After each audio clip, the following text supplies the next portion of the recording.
வரட்டும் நமக்கு இருக்கு. அப்பா பாப்பா செத்துறா. எதுக்கு படிக்கிற? ஒரு பொண்ணு கூட போட்டோ எடுத்துட்டு ஸ்டேட்டஸ் ஸ்டேட்டஸ் அப்பா டிக்கெட் பாத்துட்டாரு. உன் சித்தப்பா பார்த்தானா? அவர் தான் ஃபர்ஸ்ட் பார்த்தாரு.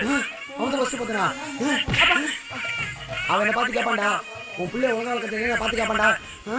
பா அது ஒரு ஏய்ப்பா. ஏய்யா? ஓ அந்த பொண்ணோட பேரு ஏய்யா? பா அதுக்கு பேர் கூட பேர் வச்சிருக்காங்களே. ஜெமினி. ஜெமினியா? எனக்கு தெரிஞ்ச ஜெமினா ஓப்படே ஓப்படே ஓப்படே பா அது ஏப்பா அது ஒரு போட்டோ என் போட்டோவும் இன்னொரு போட்டோவும் merge பண்ணி கொடுத்தா அது ஒரு போட்டோவா எடிட் பண்ணி தரும். ஒசைங்க இல்லையா? பாப்பா